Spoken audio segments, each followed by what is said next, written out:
Hi, I'm Drew. And I'm Sam. And welcome to Drewling Samantics.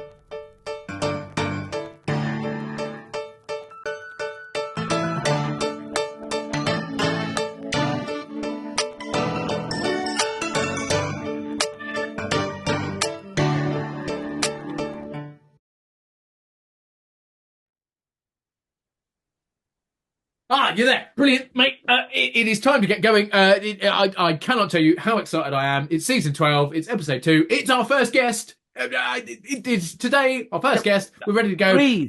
Breathe, Sam. Breathe. First guest, episode 2. Take it easy. Why are you so excited? Because he's here already. Like he's in the waiting room. I can see he popped up. So that's why I had to run off and get my beer. All right. Shut up talking, and shall we just let him in? Okay. Ladies and gentlemen, I am incredibly excited. Drew is as well, and you should be too, because please meet the enormously talented, the wonderful, brilliant guy that is Mr. Jonathan Carlton. And there he is, joining us bright and early this morning, the incredibly talented Mr. Jonathan Carlton. Good morning, mate. How are you? Hello. Good, thank you. Apologies, I'm looking like Britney Spears. I've done a whole setup today, but... I mean, you say that, but you are rocking it. You are, as far as I'm aware, our first guest wearing a Britney. For anyone not familiar with what we mean there, it's and anyone not on YouTube, I suppose. Yes. Yeah. John's got what we call a Britney mic, where it sort of comes round from just under your ear to just in front of your mouth, sort of clips on. But no, you're rocking it, mate. You're looking very well, I must say. Is life treating you all right at the moment?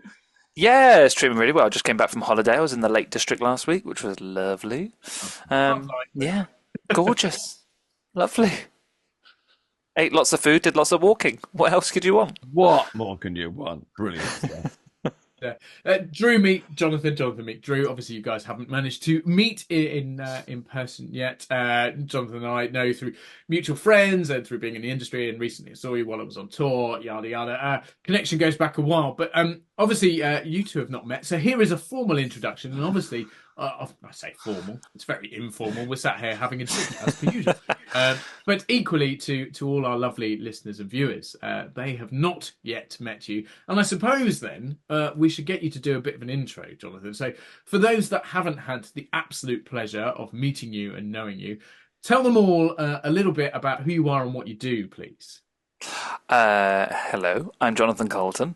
I'm an actor. I currently appear in Tina, the Tina Turner musical, as Tina's boyfriend, but then future husband, Erwin Bach, and previously bidding Kinky Boots in town on the ship, and a few other things. And yes, that was a terrible intro, but there you go.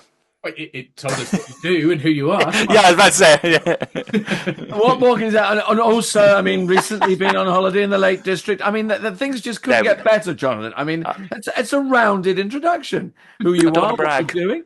I'm gonna, because I say we don't know each other as well as you know my illustrious partner Sam.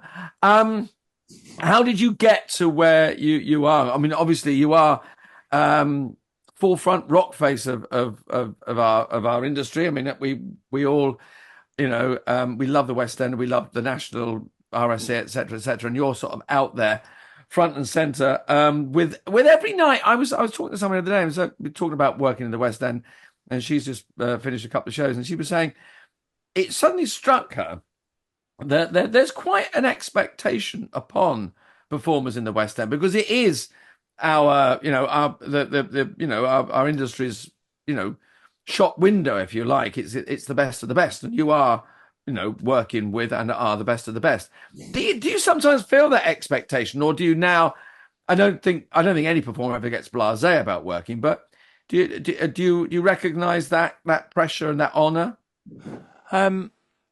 It's a good question. I think probably when I first got the call about Kinky Boots, that was when I first sort of felt, because as a kid growing up in the suburbs, I grew up in the sort of Windsor area. I say Windsor, sounds fancy, next to Staines, and travel in, and we go to the West End all the time, and so it was always sort of in your head. As soon as you sort of make that decision, you want to be an actor, you want to do musical theatre, that the West End is where you sort of want to sort of aim towards. And then going to college, I went to Mount View, which is an amazing college, and then the sort of expectations then grows, and then by the time you actually get that first job, it was the sort of the lifting of that weight of expectation, which was actually probably the single most valuable thing as an actor, because then you stop thinking about that. When I'm on stage, I can't walk on with the weight of the expectation of a whole country about how important the West End is. It's like, it just doesn't work. No. So, you know, it's freeing, because once you actually step out on the stage, it doesn't affect me from day to day. When you step out on the stage, it always comes back to the text. It always comes back to, you know, living those scenes and saying your lines, and that's quite refreshing. Well, what's nice as well is people know they're coming to watch something in the West End, and so they have an expectation, and they also have this sort of willingness that they want to come and enjoy it, which is also a lovely thing that, you know, helps us, because they're coming with already a culture and a mindset of like, I want to sit down and enjoy this. So they're with you every step of the way. You just got to give the energy back. Yeah. No, good. Good answer. Right. No, it was a good. No, I would say good answer. That was. I mean, yeah, that kind of. I was hoping you would say that, right. Because, you know, a friend of mine, she said the same thing. She said, you know, you sometimes think, oh, I'm in a big theatre and blah. But yeah, the audience are there to enjoy and love it. I mean, hopefully, wherever as performers we're working, that is the case. You know, that the audience has a certain expectation, but they are there because they want to be there. You know, had they been dragged in off the street and, you know, were kicking and screaming, well, that's called cruise ships. Yeah, right. Yeah. Which I love, and we'll get to that. yeah, I've done a little bit myself, so yeah, there is an essence of, oh, okay, you know. No, and it's lovely to hear that sort of side where it almost becomes a team effort, doesn't it? In a very strange way, the audience and the performers become one, or we are all one big team. Everyone's there to have a good time. We may be lucky enough that we're the ones up on the stage performing those things and being paid for the privilege of doing something that we love, whereas the audience have done the opposite. They've paid to be there. But everyone's doing it because they want to enjoy it, and that's what should be at the forefront. And I think that's what comes off 99.99999% of the time in every scenario, whether it be West End, whether it be a travelling show, whether it be film in a cinema, whatever that happens to be. It's all about everyone's enjoyment being at the highest level it can. But I'm gonna steer back a bit, because Drew started to ask you a question, and then, as he tends to do, distracted himself with another question. Let's get dial carried back. away. I'm excited. Let's dial back to before you were stood on those prestigious West End stages, when you were a mere small Jonathan, going, do you know what, I would actually like to do that. How did all that kick off? Tell us about your sort of pathway into the biz. Small Jonathan. That I think as a kid growing up, I wasn't. I feel like this is a story for many actors, but bullied and, you know, wasn't sort of I was slightly socially awkward. I was sort of off the beat, or what's the one? There's always these words that I always get described in auditions, even now. But but even more so then. And as a kid, I think that's quite difficult, because it's all about fitting in. And when I was about 7, I think, I went to watch my brother do Alice in Wonderland, where he played the Griffin. And my mum just sort of turned to me and was like, "Do you want to give it a go?" And like, at this point, I think I'd done badminton, which I wasn't bad at, tennis, karate. I was just like, they were throwing me into everything, and I was like, sure. And honestly, it was the first time when I joined the class. I was 8, and it was the first time that, you know, we were devising little kind of adverts, or devising a scene that this happens and then this happens.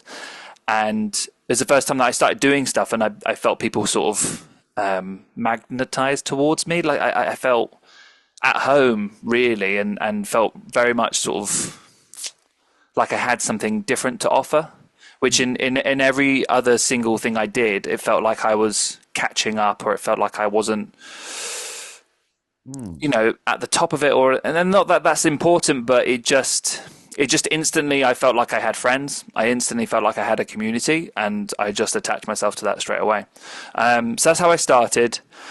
I did, Wizard of Oz as an 8-year-old. I played the wizard, which was wonderful. And I saw a video of it the other day. My mum has a collection of all the DVDs, like a shrine, and I was playing the wizard and decided to do a Michael Jackson spin as I exited one of the scenes. No idea.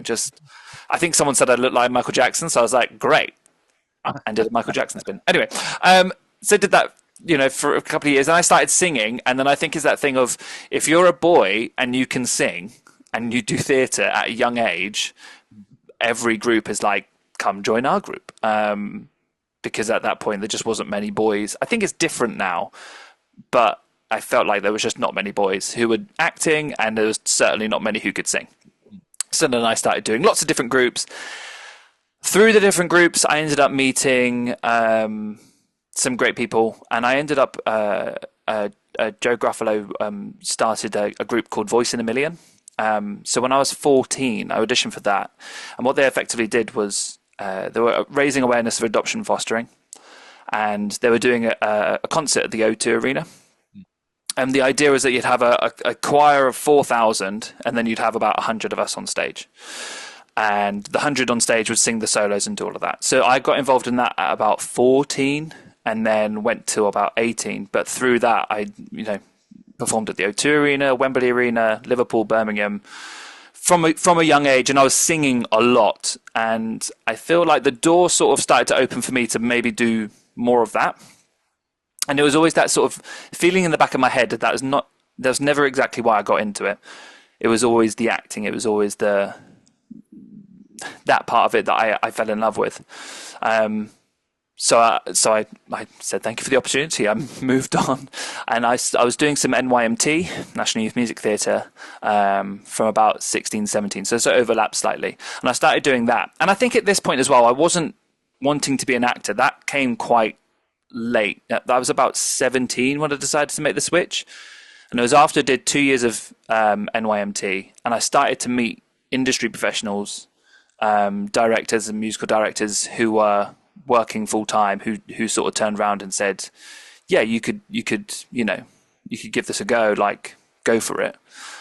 Which, having 3 older brothers who are all trained in accountancy and now do various finance and insurance type things. For my family, also who there's no actors, or we've got a couple of artists, that it was just completely alien. And it was like, okay, cool. Fortunately, very, very supportive mother, very, very supportive father as well. That sounded, like he wasn't. Yes, parents is the other word. They were super supportive. I took a gap year just so I could sort of finish off my studies, and then I could audition separately. And I auditioned for all the schools, and I was very, very fortunately accepted into Mountain View, which then completely revolutionized. Revolution? No, that's not a word. Completely changed my life.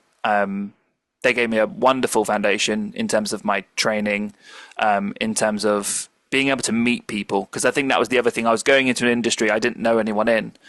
If I wanted to go into the economics and accountancy, I would have had a plethora of help or names I could contact. But no, it was wonderful. And then from that, I signed with my agent after Showcase, and to be honest, I've been really, really fortunate. Just got in the right rooms at the right times, and honestly, I think that's a lot to do with it. And I've had a wonderful career up to date. But that's that. Are you still with me? Yes. No. Finished. That's what so many people can't do. We go, tell us about yourself, and they go, and then we do what I do, meander off into sort of different news. But to put it in a little box like, well, that's where we are. That's what. But that was That was the perfect answer. He's been a brilliant guest so far. You Don't really say have so to far. have him That on means every he's going week. to mess it up. Like, I know. This is how it's done. You reminded me of something when you said, because I kind of did a similar route into Yeah. into the industry. There were no actors, performers in my family. There were engineers. There's a couple of bankers and things like that. My father was an engineer, and I said to my dad, I watched people and heroes on TV and films. I want to do that. And my father had not a clue. And he went, okay, well, I'm an engineer and I know nothing about this. So he explored the journey with me. So, well, let's get you involved in maybe an amateur company and I joined. Very lucky to join a very, very good youth theatre company at 12 with a wonderful lady who'd been an actor, left the business and was a teacher. She'd been to Bristol Vic. She'd worked at the National, blah, blah, blah, knew her stuff and guided me through. But we used to get, when I got to about 16, 17, because there weren't many boys around, many young men around, and they were doing one amateur company were doing a show, production of Calamity Jane, and they said, "Do you have any boys that would like to join the company, the chorus, because we have no cowboys?" And we turned up to rehearsals. It was hysterical. We got pulled in late. And as all amateur companies, all they wanted to do was get in costume and sing in costume. So we arrived about a week, 10 days before they opened the show. My friend Terry, Terry Hayden, who we had on as a guest a little while back. So Terry and I turned up to rehearsals, and we were just sort of standing there, and they gave us stuff to sing, and we were singing away, and we, blah blah blah. And then all these women came in, about 20 women, dressed as cowboys, and it was like a scene from Life of Brian. They had the hats on and they had beards on, put on with makeup, and they all came on and go, no, we're cowboys, yeah, yeehaw. They changed with intent. It was one of the funniest moments of looking at a room full of 20 women cowboys and Terry and myself. Now, Terry won't mind me saying, I mean, I'm 5'6" and dark, and I had curly hair. And Terry was 6'2", and he's now albino. He's got the whitest hair in the world, bless his heart. We looked just hysterical and stuck out like sore thumbs during the show. And my father came along and said, my mum and dad came along to see this.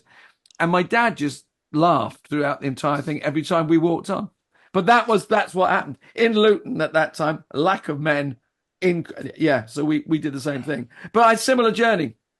I went from, doing amateur stuff and then joined lots of youth companies, lots of amateur stuff, and then straight to drama school. And then, that's all she wrote. Yeah. But I mean, that's that lack of men now that they're all over the place. Completely changed. It's completely changed, which is lovely. And I think so. Actually, what we're probably lacking more now of is I personally is sense of community, and Amdrams still exist, but it's tough for them. It's tough going. I'm involved in a youth theatre myself. I direct the shows when I can, and currently a executive producer, which effectively just means designing and helping with the production of it and sort of guiding. But that's been tough. For the last 3 years, we've done amazingly well, and we've actually begun a second group in it's based in Combrook, and we've begun a second group in Shepperton, and again trying to offer something that's affordable that local people, because I think the thing is that most of the, especially the youth theatre, there's loads of offerings which are just very expensive and not accessible, and I think that's why Amdrams and community theatre is so important, because it's accessible. Anyone's able to go and do it and express themselves, and I'd like to see more of that. I think you sort of hit the nail on the head when you were talking about it is the backstory for quite a lot of performers, the sort of outsidery, maybe bullied a bit, maybe didn't fit quite in, and then found this outlet to essentially be someone else on a stage, and that ability to do that. And I think it is so integral for young people to have that as an opportunity. As you say, it's becoming harder. It's not an affordable thing for a lot of people. No. And equally, the pressure comes from the other side for the companies. I mean, I know of a few amateur companies who they will put on let's say, a couple of productions a year, they're lucky enough to be performing in bigger venues because they're quite established. But they will have to spend between 50 and £100,000 a year putting those shows on. So they then, in turn, have to charge not substantial, but certainly more of a fee for those members of the company to be able to turn that around. And it's that vicious circle. And we obviously had a discussion fairly recently about what you're doing with the community groups at the moment, and how important that is for young people to be given those opportunities, or to have the chance to kind of go, I want to do something, I want to lead to it. I think our industry has changed substantially in the past, let's say, 10 years. The likes of being able to be a social media presence has changed the whole sort of style of things. People can become famous or become a presence, or can put their performance out there in many, many ways, which has made it more competitive and more affordable to do those things, therefore putting the pressure on these groups to be able to drag people away from that side of it. So it's brilliant to hear that someone who, I mean, you may disagree, but at one of the peaks of their career, or certainly at the high end of their career, what you're doing right now, not to say it's going to go anywhere lower than that, of course, but you're what people have to say, being in the West End, it is a pinnacle. It's up there with one of those things that we all strive to do as a musical theatre performer, certainly. To know that you're still connected with those roots, the beginning points is, it's wonderful. But let's go. So we've sort of gone through your. We're jumping around all over the place. Oh, of course we are. This is what we do here. We're second episode into a brand new season. We've had a big long time off, lots of time to prepare, make things work, and all we've done, Drew, is come back and done the same bollocks we've. I know. And I mean, Jonathan has set the bar incredibly high, and what are we doing? We're just ruining it for the poor man. It's fine. We'll fix it and edit. It's fine. Yeah. He says, "Oh, there's always post. There's always post. There's always post. There's always post." But where I was going to go next, so we've obviously talked about the roots and your beginnings. Yes. And then suddenly you're into these full-blown productions for big production companies in big theatres, in big venues. Yeah. Well, go on. So, all right then. So the world. I was about to say my first job was at the Union Theatre, which was 50 seats. We didn't have the budget for shoes, so we did it barefoot. We didn't have the budget for microphones, so we did it without. God, how much did I get paid? It was like, I don't want to get the figure wrong, but it was basically nothing for 8 weeks. And yes, but I did that for 4 weeks. And then my next project was Pippin, which I played Pippin. And I did that in Manchester, the Hope Mill Theatre, which had only really just sort of begun then. And they've done wonderful things since. But they gave me the opportunity to do that, but still 150. And then we took it down to the Southwark Playhouse, which again is roughly the same. Still wonderful theatres and wonderful opportunities, but I'm certainly glad I did those first. You learn a lot more as an actor without, a team of dressers and wiggies and, so humble. I can't say that I've myself have had humble beginnings. Cut that. If anything is staying Too late. If I was to describe myself in one word, it would be humble.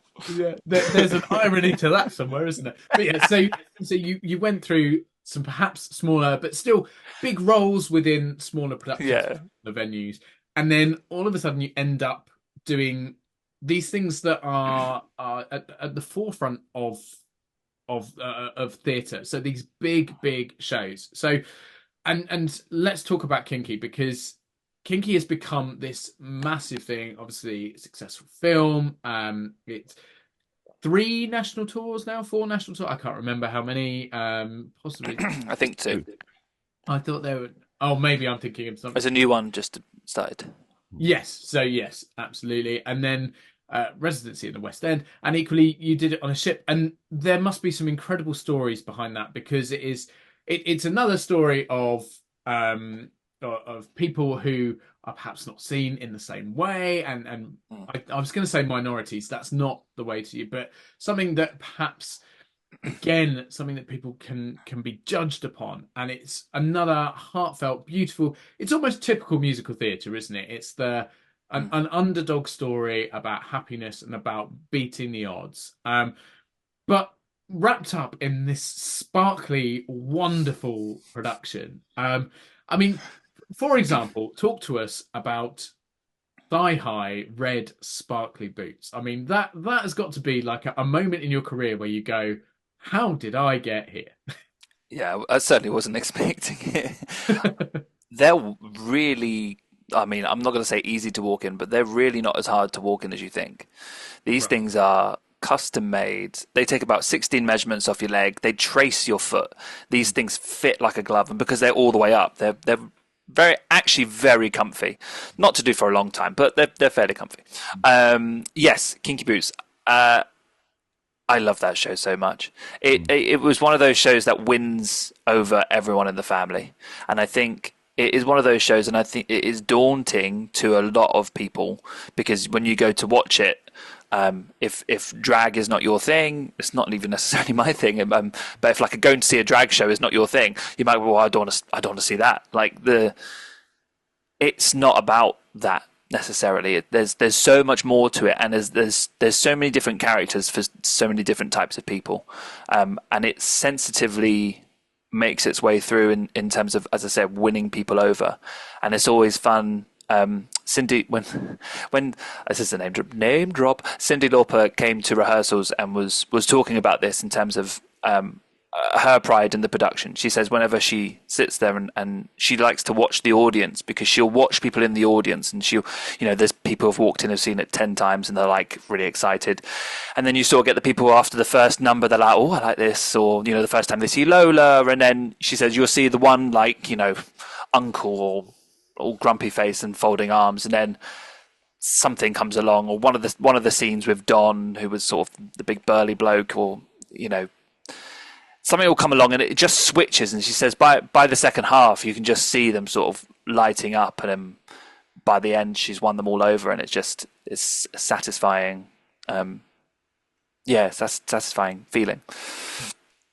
Yeah, it is one. It's like one of Sam's very favourite shows, Full Monty.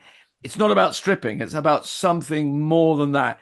It's about the human condition and how And I love Kinky Boots. I saw it and it's just you do sit there and you go, this is an amazing show because I'm not watching what I think I'm watching. I'm not being affected by what I think. I'm not being affected by a pair of red boots. They're amazing. Yeah. It's what's in them and it's what's in the heart. And I think if people, it is that kind of, sometimes we do have to convince people this is a good show to see. It's like, you go with no expectations, hang your expectations up at the door, pick up a party hat and have a good time. It's very difficult sometimes to say that to people. That's a line from the show, I'm pretty sure. Leave expectation at the door. Let your mind explore. Yeah. Just saying, you just quoted the show accidentally. I used to do a show with some friends, and we used to say, look, lower your expectations was how we said our show. Lower your expectations, hang your doubts up at the door, and pick up a party hat. That was how we used to start. This is not what you expect, and it isn't. And then that's true for all shows. That was written by a very good friend of mine, Ben, who used to say, whatever you do, whatever you think tonight, just lower your expectations. You'll be all right. But it is that thing. Just hang your doubts and everything up at the door, and there are very few shows, although there are more shows that do that. I mean, Priscilla was another one. I know a lot, and I work with a lot of drag artists, and I love drag. It makes me smile for lots of different reasons. But I mean, going to see Priscilla was like, it's not about that. It isn't about. It is about these guys in a van traveling, as a drag act. But there's far more than that in there, and I think that's what Kinky. I think that's what people get from it now. I think it's beloved because of that. I think it's one of those things. It's like it's like things that take you by surprise. I'm trying to think of other examples, but it's such a heartwarming show with so many elements in it that I think, yeah. But you did it on board ship. Now, I mean, this is a ridiculous thing. High heels on. Did you were there ever rough seas? Did you ever? Yeah. I mean, it's got to be hard. I mean, call me a simplistic man, but I've got to know. Right. So right. I love it. I love a sentence that starts with that. Right. Let's talk about the waves first. The heels. There was only a couple of times I think the waves got too bad for the heels. The heels weren't necessarily why we'd ever have to get into it, and it was very rare that we'd have to cancel a show or rearrange a show. That was mostly to do with the travelators, was the sort of running machines. Oh yes, those things are about half a ton each, and in town you've got machines that's basically like pull them and push them off stage.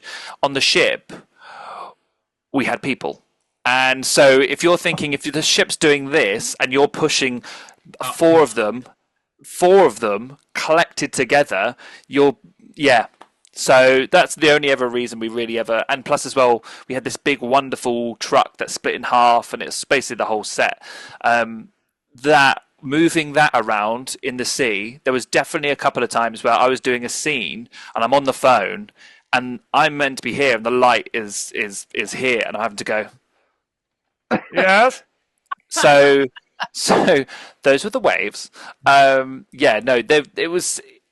Oh, the hardest thing for me personally, and again, I can't talk for the Angels or Lola, or the drag queens in the show, because they have the hardest job because they're in heels the whole show. I mostly wore flats, but I did have to run upstairs about 4 or 5 times, like collect up and down in that show, and I'd say stairs is a generous word, more like a ladder. And the one they created when we first got on the ship was, I think, slightly wrong. It was all slightly too small. I had to run down it side-footed. Oh, so you're doing that, and you're moving around, and you have to get there for certain cues and certain parts. And then one of the songs, it starts, and I have to walk up the stairs as I'm singing. So there's walking upstairs and singing, which is hard. And then I'm literally about to do this big kind of belty number, and first thing I do is run down the stairs, which instantly wins you, and it's like, right, here we go. And then at the very end, you run up the stairs and then you do the last note as you run up the stairs, which is, lovely. What makes it worse on a ship is that, so you have the side to side. What's sometimes worse is the up and down. So when a ship's going down and you're trying to go up, basically as the ship goes down, it basically forces you down, and as it goes up, it forces you up. So sometimes if you're going up the stairs and the ship's coming down, you basically crumble under the own weight of like your body, and you can't get up the stairs, but you need to make the cue, so you need to force yourself. And occasionally I take 2 steps up to the top of the it's 10 foot high. I take 2 steps and I'm up there because it's like launched me up. Yeah. Or that one's scary when you're coming down and you're being launched up and you're like, weightless. I had to really hold on. So that was the waves. I miss waves though, mostly when I'm sleeping, because I've never slept better than when I was on the ship. I did a tiny little bit of cruising a few years back. My wife and I and a friend were taken on board ship, and all we had to do was it was great. We were there for 2 weeks, and we just did 4 nights, 4 shows, 4 one-act plays whilst we were sailing. And we had one incident, and it was during a show. I had to deliver a tray of champagne cocktails, and I've done a little bit of waiting. That was, that wasn't a problem. It was that moment when I'm going down and the ship's coming up. It's a whoa, and the first time it happened, it was like, okay, now tomorrow night we get plastic glasses. But there was this moment of everything just left the tray, and it did not. Although the audience are all seasoned travelers, seasoned cruisers, they just sat there and went, "Yeah, that's going to happen. Yeah, we could see that happening." All nodding, all in sympathy, but going, "Well, that's why. Why didn't he just hand the glasses out? Why use a tray?" We had a tray of glasses for kinky boots. You know what they do? Is they Velcro them on. Yes, you see. Yes. Had we known that, with the 3 of us hadn't had that experience of cruising and performing at the same time, And we were looking after ourselves. We were fairly self-contained. We had a technical stage manager, but as propping and things like that, we just did that ourselves. Yeah. But yeah, in future, if ever I go, I mean, I'll just do that anyway for my own my own glasses will be Velcro now. But yeah, the next night there were plastic glasses, and I think the bottle was blue tacked, definitely. But yeah, there was that moment that it just left, and the whole scene was about the champagne. So then we had to talk about champagne on the floor. And I have to say, we did giggle our way through it because no way we're gonna take it seriously. But yeah, it was certainly. But that whole performing, that on a cruise ship, and that the whole. I mean, I know people now, MDs and dancers and friends are working on cruises. I mean, the quality of those shows now is absolutely wonderful. It used to be, yeah. I mean, yeah, the budget on the costumes was certainly higher, which was the thing that probably shocked me more as I got there, and they went, we're going to do this and this, and I started to, when they give you a jumper, I was like, it was just like cashmere jumper. It was like $500-$600 or so. I can't remember, but I remember looking at the label going, okay, really? Can I keep that? No. But I mean, I must mention what I said before at the start about audiences. So audiences on a cruise ship are just very different, especially for something like Kinky Boots. As I said before, people are coming there. They've paid for their ticket. They sort of know what they're expecting, even though somebody might be dragged along. Usually, you've got the crowd on your side, and you've got the people sort of, they're willing to sort of have a nice time. On a cruise ship, and this is said with love, the tickets are free. The tickets are free, and the audiences are very different. A typical American audience on a cruise ship is probably going to be more Republican. I have no statistics to back that up. I'm just basing this on when we finish a show. Myself and the Lola, we'd go off and we'd go to the pub on the ship. We go there at like midnight because that's by the time we finished 2 shows in a row. And the amount of people coming to us and being like, would say, I wouldn't even repeat some of the things they would say, but they would effectively just be like, that was not at all. I wasn't sure I really wanted to go watch it because I don't think it's my thing. That's effectively what they said, but in really offensive language. Yes. And we were like, great. But they said by the end, we love it. We loved it so much. And what was actually nice, and this happened with some people, but also with like teenagers and stuff who were on the ship again, who wouldn't necessarily go watch the Broadway one or the West End one. What was nice was that they came around. And the fact that they felt comfortable to come up to myself and mostly Alan, who played Lola, to really sort of express their love, because I think for a lot of them, they may feel like they're sort of under pressure to be a certain way or to say certain things, or there's this all kind of rhetoric about like, oh, I can't say anything, I can't do this, I can't do that, and it was a show that sort of with love went, just guides them to like, well, no, it's like this, and this is what it is, and explains the world to them without being patronizing. And we're trying to tackle the issues and the questions that they might have, and I think it made them all feel a lot more comfortable. And I hope that they walked off that ship with a different perspective on drag queens. That's the hope. But yeah, the show itself was also quite different because we had to take out an interval, because obviously an interval is going to kill a show on a ship, because people go and then they find the buffet and you never find their way back. So we had to cut a couple of numbers. And that's not just audience, that's cast members as well. 100%. And then which obviously in town I played Richard Bailey. I don't think I even mentioned that. I played Richard Bailey, who was the estate agent. And then I covered Charlie Price, but there was the same team who took it to the ship from the West End one. And they very kindly asked me to play Charlie, and I was very great. I was very happy. I was delighted. And so, he's in the show a lot. I think there's about 5, maybe 10 minutes of the show he's not in. And so... It was 1 hour 45, I think. They're trying to get it to 1:30, but we only managed to do 1:45. I had to, because Lola's the one that has all the is the sort of the has all the punchlines. I was the setup man, so I had to keep the engines going. So my role was literally just like rattle it out. It was a speed run from start to finish, just to make sure that we made this kind of time, because if it's too long, then head of entertainment's going, it's too long and all this stuff. So it was long, and then not only that, but there's a Soul of a Man, which is a huge number and has these huge notes at the end. In the full length version, it's 14 pages of dialogue where he's effectively having arguments. He's kind of talking all the time, 14 pages, and then sings this massive song. Not only that, he's on stage before that and stuff. So there's no opportunity to just quickly grab a water or to just stop for 1 second, just go, let me just catch my breath and then I'll sing this song. There's none of that. You're just straight into it. Yeah, and it was hectic, and it was a challenge, but God, I loved doing it. It was so much fun.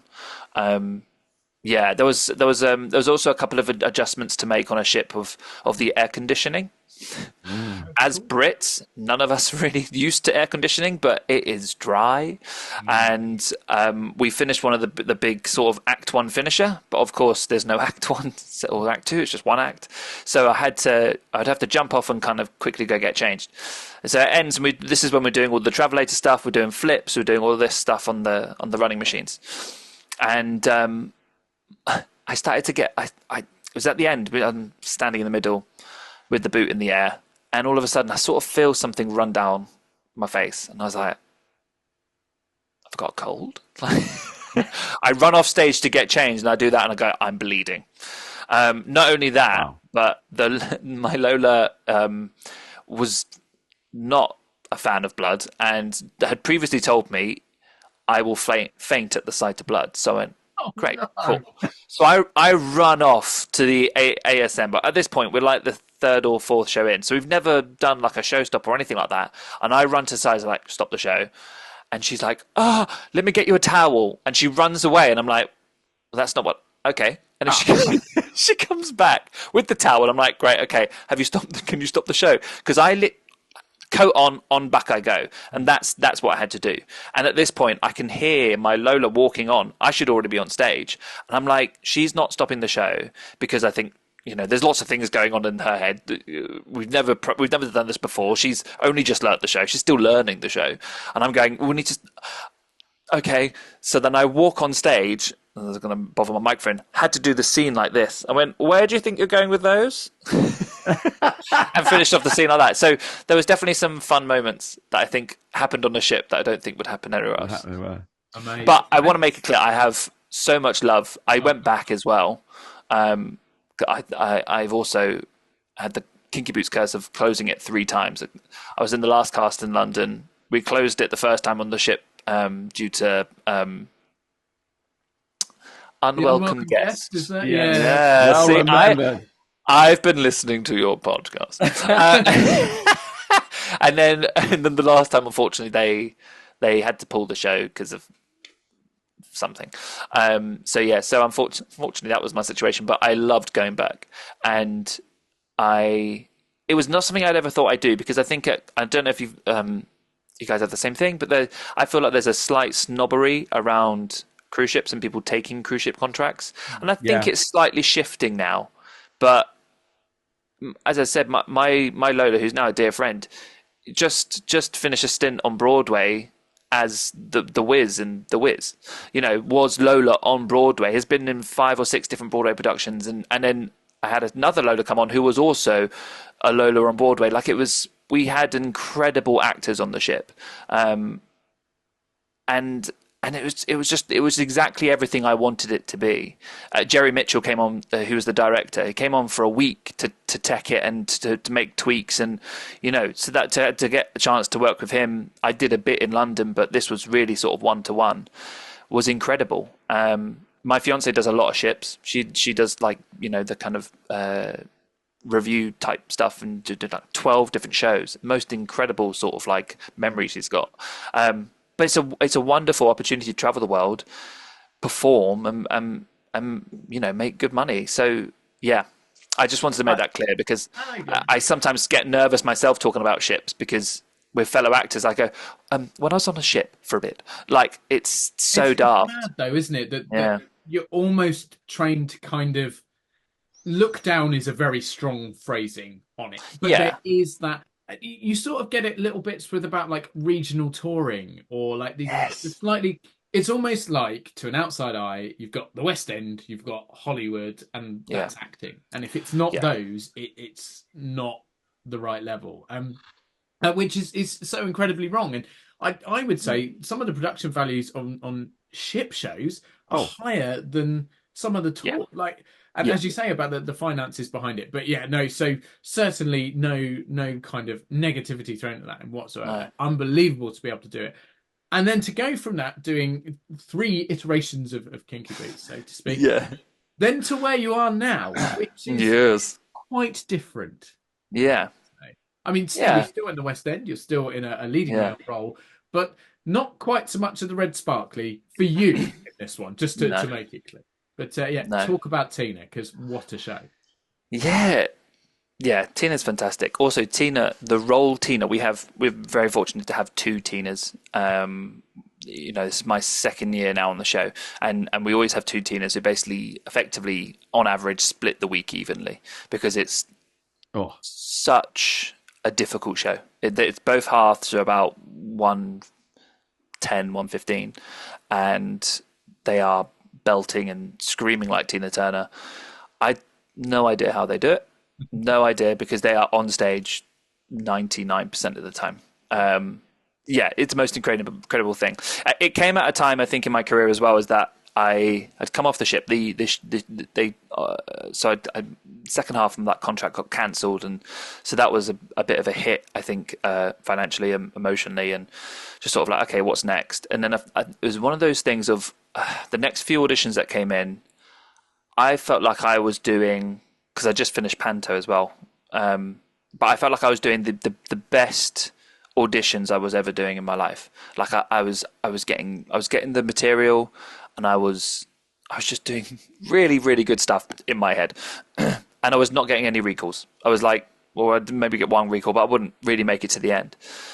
And it just becomes that source of frustration, and you feel like auditions are drying up, and you sort of kind of go, well, what am I going to do? Because I was teaching a lot, and I love my teaching, so that's fine. But you just start to question things. I think all actors do constantly, even when you're in work. You start to go, well, what do I do next year? And then this audition came up for Tina. I was originally in to be the swing, which I've never been a swing. Not by just because I never have. And I was like, okay, that's interesting. Because my initial thought is like, if it's anything like 42nd Street, I've got no chance. Like, because I think of swings and I think about like the really dancey ones. Yeah. But no, it was loads of characters, loads of character roles, loads of accents. And I, as someone who loves doing accents and loves doing impressions and stuff, I was like, great, cool. So I had like an Australian scene, an American scene, and and then I finally had Erwin, who is German. And I did, from the first audition to the offer was about 2 weeks. The turnaround was super quick. I don't think I've ever had such a quick turnaround. So when I did the scenes, the associate did some work with me on them, and it was just the German one. She was just, interesting enough, for the German one, I wasn't sure if I actually suited. Which is, again, a funny thing about an actor. We have these preconceptions about ourselves, and then we get into a room and someone goes, no. So I really thought I was more like Roger, who's the Australian manager, and because I'm quite I'm not scatty, but my head flicks. I go from idea to idea, and he's a little bit more towards that, and kind of very vibrant. And so I sort of instantly connected with that, instantly knew the character. But no, when I did the Erwin scenes, they were so intimate. And Katori Hall's the playwright for Tina, and does an incredible job of just. It really is a play with music. It's a bit of a cliche kind of phrase, but it really is. And the writing's so good, and I'll talk a bit about that in a second. But I had these couple of scenes, and they were just really wonderful and lovely and genuine, and just sort of showed their instant connection. And that's all it did. It wasn't. I didn't have to. I just had to do what was on the page, which is when you've got good writing. You can just trust the text. And so I went in, and to be honest, with those scenes, I knew what I wanted, and I knew what my objectives were, and I did all my good, actor, homework, and I remember the associate just kind of going, okay, well that works, and then they called me back the next day for the final for the role, which I wasn't expecting at all, and then yeah, it's been a fantastic time. I got to meet Owen Bach himself, which was lovely. Yeah. So was I. Unbelievable that must have been. It was bonkers. I tell you the interesting thing with that one, and this I'll go back to the writing. I didn't watch many interviews with him, and there was a couple of reasons for that. You don't want to do an impression because, as I said, I can do impressions, and that sometimes can be a problem. I don't want to do impression. I want to keep him real. I want to so I had to trust the writing. And when I was doing the work on it, and I was we were rehearsing the scenes, and I was getting a few shows in, and I was like, okay, I'm starting to get there. And there was just this tempo that worked with him, the character, and that worked with the audience almost. They seemed to respond to it and sort of connect to it better. And I was just like, okay, there's this sort of tempo to him. It's very steady. And I was sort of thinking back to my Laban effort, which is sort of like, and I was thinking he's very glide. He's very smooth and creamy. And those are the kind of different phrases that sort of popped up in my head. And the more I lent into that, the more I found him. And then when he first met us, he walked into the circle. We had like a circle time before the show. And he just started talking, and I was like, oh my God. He is that person, and which all comes from the writing. It all comes from the writing. The fact that Katori Hall was just able to sort of break that down, and she spent some time with him and Tina in Switzerland, and just clearly had the voice in her head. And as I say, everything he did was just this kind of painting of dialogue, and so it was really wonderful, affirming moment as an actor that you go, oh, thank goodness. But the other thing, is that I in the big group scenes, he was that. In the intimate, there's a hotel scene especially, which is one of my favorite scenes of all time. It's just the two of them, and there's an opportunity for him to just make her smile. She has a bit of a moment in the scene, that sort of the shadow of Ike sort of cast over her, and I realised I was just able to sort of discharge the anguish she was feeling to sort of make her feel comfortable. And this again is also thanks to the amazing Tinas we have, in terms of they just go along with whatever we're offering. And I was able to add in a couple of small moments. I do this kind of little dances with him, or I do sort of little physical. I wouldn't say they're not gags, because I'm not trying to make anyone laugh. I'm just trying to make her comfortable. That's what it came from, a pure objective. And then my point being, and then at the end of the show, he came and did a big cast photo, and I did some photos with him. And he was just, you could see he was like excited. And all of a sudden he started doing this kind of funny physical moment. I went, oh my God, this is weird. Okay, cool. So it was really lovely, because I was like, he is. Wow. He's very, very stylish, very charming. He also had this silly side, which we got to see a sort of smidgen of. But yeah, what a moment! Jonathan, I could sit and listen to stories like this forever. I mean, this is and without it feeling like blowing smoke up your ass. You are in a position that is something I've strived for. Like, there are so many people out there who would kill to be doing what you're doing. But beyond that, to hear you talk about it still with such a passion, and still with such intricacy, and the bits behind. Yes, at the end of the day, you are in a huge West End show as one of the leading characters. You have hit that point that people go, wow, does it get better? Yeah. But to be so down to earth and talk about it with such a passion, not because of the hierarchical side of it, not because of the achievement, but because of the opportunity, that makes it perhaps more human, more achievable, but even it makes me want it more. So thank you for being able to talk about it in such a way, and for almost, I guess, humanizing something that perhaps could feel for a lot of people out of reach. It is still out of reach for most people. You have to be unbelievably talented, as you are and as you're proving by doing these roles. But I would just shortly, and I know you're probably wrapping up because I've taken all your time. we're going to kick you out in a minute, yes, but carry on. Yeah, you got to go in a minute. What I would say is that I've been incredibly fortunate in terms of when I look back, in terms of the events of, which agent I got to sign with, how that came about, what auditions they managed to get me in the room for. This is an incredibly competitive industry with incredibly talented and resourceful people. There are thousands and thousands and thousands of us. And some people just don't get that opportunity to get in the room or to shine. Or even when you do get in the room, it's a completely different thing to actually doing the job day to day. So it's very, very generous of you. I do feel, there's that thing of, I just love the work. That's what I love most of all. The rest of it just came about because of just a couple of fortunate timings. And, if this was here, this wasn't, or this show was happening, So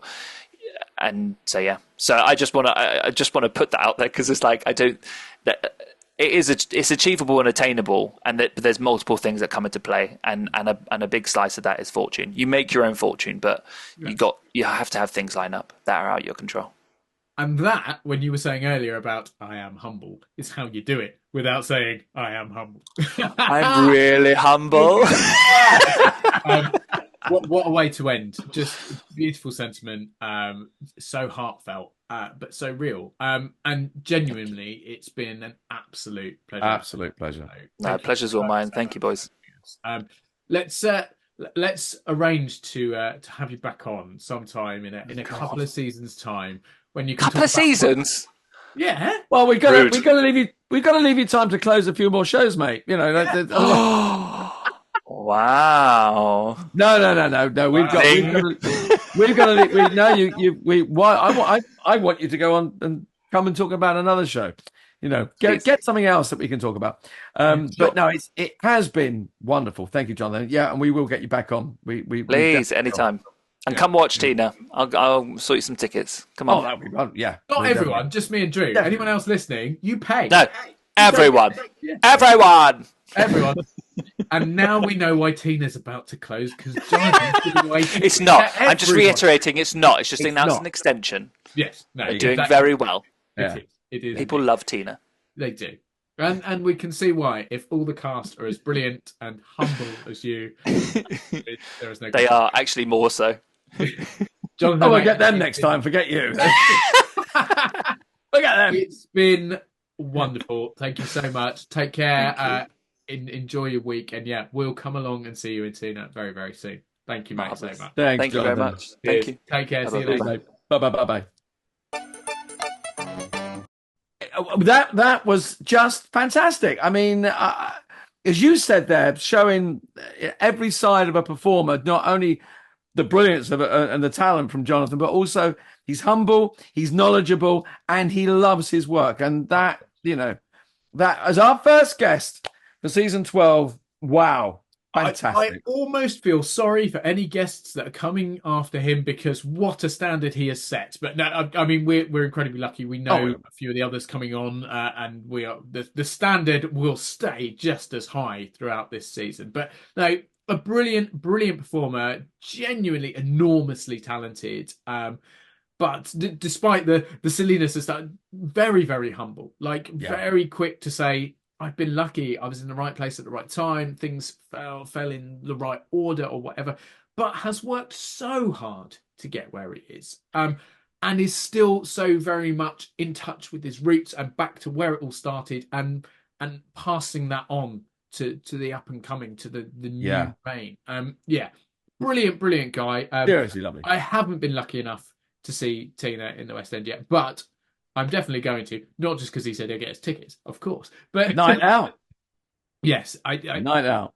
Yeah, and as I said, it almost makes it feel attainable that someone can talk about it in that way and go, I was lucky, I worked hard, things came in the right way.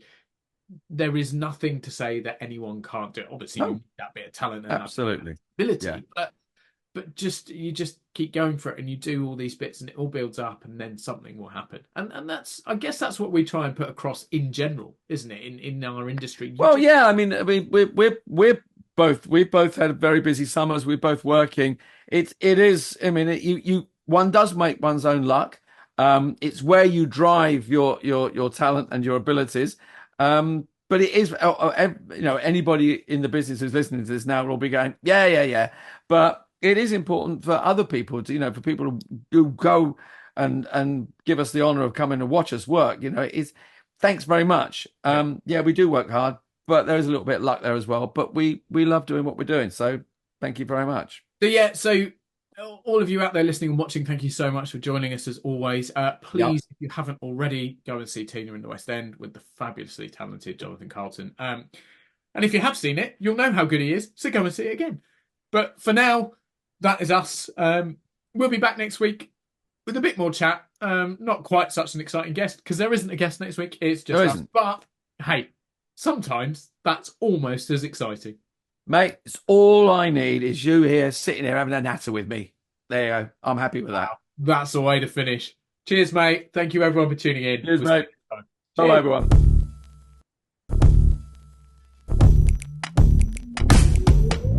Thanks again for watching this episode of Drewling Samantics. Please make sure you subscribe to our channel and turn on notifications so you never miss a new video. Don't forget, we're also available as audio only. Just search Drewling Samantics in any good podcast app. And please support us on social media. All our links and handles are on screen now. We love welcoming new followers and subscribers, so why not share with your family and friends so they can join in too? Thanks very much. See you next time.